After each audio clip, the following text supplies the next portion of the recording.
నమస్తే, welcome to our channel. AP liquor స్కామ్లో కీలక పరిణామం చోటు చేసుకుందని చెప్పుకోవచ్చు. మరి జగన్ ప్రభుత్వ హయాంలో వేలాది కోట్ల రూపాయలతో జరిగినటువంటి ఈ స్కామ్లో ముంబైకి చెందినటువంటి వ్యాపారిని అనిల్ చోక్రాని అరెస్ట్ చేశారు. మరి అనిల్ చోక్రా ఏం చేశారు, ఈ లిక్కర్ స్కామ్లో తన పాత్ర ఏంటి తెలుసుకునే ప్రయత్నం చేద్దాం. దీన్ని విశ్లేషించడానికి మనతో పాటుగా ఉన్నారు సోషల్ యాక్టివిస్ట్ శ్రీలీల గారు. నమస్తే మేడం. నమస్తే అమ్మా. ఇప్పటి వరకు కూడా 12 మందిని అరెస్ట్ చేశారు. ఇది 13వ అరెస్టుగా భావించవచ్చు. మరి ముంబైకి చెందినటువంటి వ్యాపారి అనిల్ చోక్రా అరెస్ట్ని ఏ విధంగా చూడాలి, అసలు అనిల్ చోక్రా పాత్ర ఏంటి ఈ లిక్కర్ స్కామ్లో? వైఎస్ఆర్సీపీ పార్టీ అధికారంలో ఉన్నప్పుడు మద్యం కుంభకోణం ఏదైతే మనం చెప్పుకున్నామో గతంలో, రోజు దాని గురించి మాట్లాడుకునే ఉంటున్నాం. డొల్ల కంపెనీలు మరి రకరకాల అకౌంట్లు సృష్టించారు. వాటి ద్వారా ఈ డబ్బంతా కూడా మరి ఈ బ్లాక్ మనీని వైట్ మనీగా మార్చారు అని చెప్పుకుంటున్నాం. కానీ అసలు ఈ డొల్ల కంపెనీలు సృష్టించడానికి గల వ్యక్తి ఎవరు అనేది A49గా ఉన్నప్పటికీ ఆయన మనకే ఎవరు ఎవరు అనేది ఒక క్వశ్చన్ మార్క్గా ఉండిపోయింది. అంటే రకరకాల పేర్లు వస్తూ ఉన్నాయి, కానీ డొల్ల కంపెనీలు సృష్టించిన వాళ్ళలో ప్రధాన పాత్ర పోషించిన వ్యక్తి అనిల్ చోక్రా. అంటే మొత్తానికి రాష్ట్ర ప్రజలకి టోక్రా వేసింది ఈయనేనా అనేది మనకి ఇక్కడ అర్థమవుతుంది. నిజంగా అనిల్ చోక్రా అంటే ఏం చేశాడు? మనం ఆదాని డిస్టిలరీస్ కానివ్వండి, లేకపోతే ఆగ్రో కానివ్వండి, లేకపోతే లీలా కానివ్వండి, డిస్టిలరీస్ అన్నింటి నుంచి దాదాపుగా 77 కోట్ల పైనే మరి ఈ డొల్ల కంపెనీల ద్వారా మనీ లాండరింగ్, రూటింగ్, ఆ ముడుపుల సొమ్మంతా కూడా మనీ రూటింగ్ చేసిన వ్యక్తిగా ఈయన ఈ రోజున పట్టుబడ్డాడు. మరి నిజంగా ఈయన పట్టుబడితే ఏ కీలకమైన అంశాలు బయటపడబోతున్నాయి? మరి ఎవరి ద్వారా, ఎవరు చెప్తే చేశాడు, ఎవరి దగ్గర నుండి ఈయనకి ఆ ముడుపులు అందిని, మరి ఎవరి ద్వారా? అంటే ఇప్పుడు ఈ రోజున చెవిరెడ్డి భాస్కర్ రెడ్డి అని చెప్పుకుంటున్నాము. అతను ఏం చేశాడు? అక్కడికి వచ్చేవాడు, ఏదైతే ల్యాండ్ మార్క్ అపార్ట్మెంట్ ఉందో తాడేపల్లి ప్యాలెస్ ఎదుట, అక్కడికి వచ్చి తుడా వ్యాన్లో ఈ డబ్బులన్నీ కూడా అట్టపెట్టెల్లో చేర్చేవాళ్ళు అనేది మనం విన్నాం. మరి అలాగే ఈయన కూడా మరి ఎవరి ద్వారా ఇతనికి డబ్బు అందింది? మరి ఆదాని డిస్టిలరీస్ అంటే డైరెక్ట్గా వాళ్ళ దగ్గర నుంచి తీసుకున్నాడా, లేకపోతే మళ్ళీ మధ్యలో ఎవరైనా ఉండి ఇతనికి ఇచ్చారా? మొత్తానికైతే రాష్ట్ర ప్రజలని వాళ్ళ ప్రాణాలు పోగొట్టడంలో వీళ్ళు ప్రధాన పాత్ర పోషించారు. వాళ్ళకి ఆరోగ్యాన్ని చెడగొట్టడంలో వీళ్ళు ప్రధాన పాత్ర పోషించారు.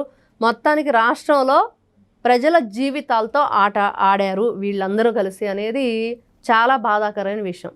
ఈ అరెస్టుతో ఈ లిక్కర్ స్కామ్ ఏదైనా మలుపు తిరిగే అవకాశాలు ఉన్నాయంటారా? అంటే ప్రతిసారి తిరుగుతుంది మలుపు. వీళ్ళు మాట తప్పం మడం తిప్పం అన్నట్లుగా వీళ్ళ మాటలకి, వీళ్ళు చేసిన పనులకి గతంలో మరి ప్రతిసారి ఒక్కొక్కరిని అరెస్ట్ చేసినప్పుడల్లా ఒక్కొక్క కీలకమైన అంశం బయటకు వస్తూనే ఉంది. మనం అసలు ఇప్పుడు మొన్న ఎవరైతే ఈ జోగి రమేష్ ఆయన అరెస్ట్ అయినప్పుడు కూడా మనకి ఇతను దీంట్లో పాత్ర పోషిస్తాడు ఈ విధంగా అక్కడ తయారు చేయటంలో మొలకల చెరువులు అనేది కూడా మనం అనుకోలేదు. తర్వాత చెవిరెడ్డి భాస్కర్ రెడ్డి అరెస్ట్ అయినప్పుడు కూడా మనం ఊహించలేదు. ఇట్లా కొంతమంది అసలు ఎలాంటి పరిణామాలు చోటు చేసుకోబోతున్నాయి అనేది కానీ, లేకపోతే వీళ్ళ ద్వారా ఎవరి పేరు బయటికి రాబోతుంది అనేది కానీ, నిజంగా అసలు వ్యక్తి పేరు వచ్చిద్దా అని అంటే మరి ఆ పేరు వచ్చేలోపే రాజకేశ్ రెడ్డే చెప్పాడు డైరెక్ట్గా, నన్ను చంపేస్తారు, నేను బ్రతకను.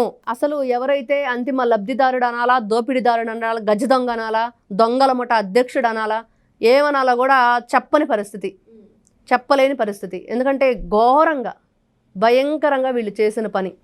అన్నిటికంటే ఏంటంటే వాళ్ళకి తెలుసు ప్రాణం పోయిద్దని చెప్పి తెలుసు, ఆరోగ్యాలు చెడిపోతాయి అని చెప్పి తెలుసు. వాళ్ళు ఏదైతే మీటింగ్ కండక్ట్ చేస్తున్నారో 2 times దానిలో వీళ్ళు మాట్లాడుకున్న విషయాలు అందరికీ తెలుసు. ఎందుకు మనం ఆ విధంగా తయారు చేస్తున్నాం, మరి దీనివల్ల ఓన్లీ క్యాషే ఎందుకు తీసుకున్నారో తెలుసు. అన్నీ తెలిసి వీళ్ళు చేసిన పనులకి అవతల ప్రాణాలు విలవిలలాడిపోతూ ఉంటే, ఆ ఇంటి ఆడపడుచు మంగళసూత్రం తెగిపోయి బిడ్డలు అనాథలైపోతుంటే ఎక్కడ కొంచెం అంటే కొంచెం కూడా వాళ్ళ మీద ఒక జాలి, దయా, కరుణ అండి లేకుండా చేశారు. అంటే మరి ప్రజలందరూ అంటున్నారు సొంత బాబాయినే గొడ్డలతో నరికి చంపారు కదా, దాందే ఉంది. మరి ఎవరైతే పరిటాల రవి గారి హత్య విషయంలో కూడా ఎవరు కూడా ఎక్కడ ఒక్కొక్కరినిగా చంపుకుంటూ వెళ్ళారు. మరి ప్రాణం అంటే వాళ్ళకి వాళ్ళ పేరు బయటపడకుండా ఉండాలి, వాళ్ళు చేసిన పని బయటపడకుండా ఉండాలి, వాళ్ళని తెలుసు ప్రపంచానికి, కానీ ఆధారాలు లేకుండా చేయాలి. మరి తర్వాత వివేకానంద రెడ్డి గారి హత్యలో కూడా కీలకమైన సాక్ష్యాలుగా ఉన్న వాళ్ళందరూ కూడా 6 అనుమానాస్పదంగా చనిపోయారు. తర్వాత చూస్తే ఎందుకంటే రాజకేశ్ రెడ్డి చెప్పిన మాటకి ఇవన్నీ కూడా సరిపోల్చుకుంటే ఖచ్చితంగా అతనికి ప్రాణహాని ఉంది, అతను అసలు బయటకు విడుదల చేయకుండా ఉంటే జైల్లోనే ఆయన సేఫ్గా ఉంటాడు అనుకుంటాం. కానీ మనం పరిటాల రవి హత్య జరిగిన తర్వాత మరి ఓం ప్రకాష్, మధుసిని వీళ్ళందరూ కూడా ఆ జైల్లో ఎవరైతే ఉన్నారో ఆ వ్యక్తిని మరి ఆ సిమెంట్ డంబల్స్తో కొట్టి చంపేశాడు జైల్లో. మరి జైల్లో కూడా సేఫ్టీ లేదా? అందుకని వీళ్ళని ప్రత్యేకమైన బ్యారెక్లో పెడుతున్నారు. ఆ రోజున వంశీని కూడా పెట్టినప్పుడు అతను చాలా గందరగోళం సృష్టించాడు. ఎందుకంటే ఖచ్చితంగా వీళ్ళకి గతంలో జరిగినవన్నీ మనకు లెసన్స్గా చూసుకొని ఖచ్చితంగా అలాంటి తప్పులు మళ్ళీ రిపీట్ అవ్వకుండా. నిన్న చూసాం భాస్కర్ రెడ్డి మరి నీచాతినీచంగా తిట్టిన ఆ వ్యక్తిని అరెస్ట్ చేసి మీరు రిమాండ్ చేసినప్పుడు ఒక్కరోజు తన తండ్రి అంత్యక్రియల కోసం దానికి సంబంధించిన ఫార్మాలిటీ కోసం వెళ్ళాలి అన్నప్పుడు ఒక్కరోజు బెయిల్ ఇస్తే ఆ పక్కన ఉన్న సెక్యూరిటీ అంతా ఆయనతో కలిసి టిఫిన్ తింటారు మీరు వెళ్ళి, అది కూడా తప్పే కదా. ఈ రోజున సస్పెండ్ అయ్యారు వాళ్ళంతా. పోలీసులు కూడా ఒక్కోసారి ఎందుకు ఈ విధంగా ప్రవర్తిస్తున్నారు అంటే తెలిసి మీ జీవితాలు కూడా నాశనం అవుతున్నాయి కదా. ఈ రోజున ఆల్రెడీ ఖైదీ టిఫిన్ చేశాడు అక్కడ జైల్లో, మళ్ళీ వీళ్ళందరూ తినలేదు సెక్యూరిటీ, వీళ్ళు టిఫిన్ తినడం కోసం అని చెప్పి అతను కూడా వాళ్ళ వెంట తీసుకెళ్ళి అతను కూడా పెట్టించారు. వెనక వీళ్ళని ఫాలో చేస్తున్న ఇంకో సెక్యూరిటీ వాళ్ళు చూసి కంప్లైంట్ ఫోటోలతో సహా డిఎస్పీకి ఇవ్వడం జరిగింది, వీళ్ళని సస్పెండ్ చేయడం జరిగింది. ఇలాగ ఒక్కొక్కటి ఏదైతే ఈ రోజున మనం ఈ అనిల్ చోక్రా గురించి చెప్పుకుంటున్నామో ఈయన చేసిన తప్పు ఈరోజు దొరికితే నిజంగానే వీళ్ళందరూ దొరికిన వాళ్ళందరికీ ప్రాణరక్షణ ఇవ్వాలి, పోలీసులు సెక్యూరిటీ ఇవ్వాలి. అదేవిధంగా వీళ్ళు చేసిన దొంగతనాలు బయటపడే విధంగా వాళ్ళని ఎవరైతే విచారిస్తున్నారో చాలా చాకచక్యంగా వాళ్ళ నుంచి ఆ ఆధారాలు రాబట్టేటట్లు ఉండాలి. మరి ఆ అంతిమ దోపిడీదారుడు ఎవరైతే ఉన్నారో ఆ వ్యక్తికి శిక్ష పడే వరకు వీళ్ళందరినీ చాలా రక్షించాల్సిన బాధ్యతే కాదు, వీళ్ళ నుండి ఆధారాలు సేకరించాల్సిన బాధ్యత, అవన్నీ కూడా ఏ విధంగా చేశారు, ఇంకా ఎవరికి దీంట్లో కీలక పాత్ర పోషించారు అంటే చాలా పెద్ద టాస్క్. ఈ రోజున మద్యం కుంభకోణం ఎందుకు ఇంకా ముందుకు వెళ్ళట్లేదు, ఇంకా ఏంటి అసలు వాడిని లాక్కరారా అరెస్ట్ చేయరా అని చెప్పేది ఎన్నో సందర్భాల్లో ప్రజల నుంచి వింటున్నాం. కానీ నిజంగా ఈ రోజున ఇవన్నీ కూడా మనం ఇప్పుడు చెప్పుకున్న అంశాలన్నీ చూస్తే చాలా పెద్ద టాస్క్ అది పోలీసులకి, కోర్టులకి ఒక పెను సవాలుగా మారింది. ఎందుకంటే ఆ సవాలు ఎదుర్కోవాలంటే చాలా కష్టం. వాళ్ళని రక్షించాలన్నా వాళ్ళు నిజాలు చెప్పనప్పుడు ఈ రోజున వాళ్ళని కస్టడీకి తీసుకోవాలి. వాళ్ళు ఎదురు సమాధానం ఏం చేస్తారు అన్నట్లుగా తప్పు చేసాం దొరికిపోయాం ఇంకేంటి, దొరికిన తర్వాత కొడతారా కొట్టండి ఒళ్ళప్పు చెప్పి ఊరుకుంటారు. ఈ విధంగా అంటే వాళ్ళల్లో ఒక విధమైన బరితెగింపు వచ్చింది. మరి ఈ రోజున ప్రజలను చంపేసి మీరు ఇష్టానుసారంగా దోచుకొని ఈ రోజున ఆ దోచుకున్న డబ్బైనా ప్రశాంతంగా మీరు అనుభవిస్తున్నారా? లేదు కదా.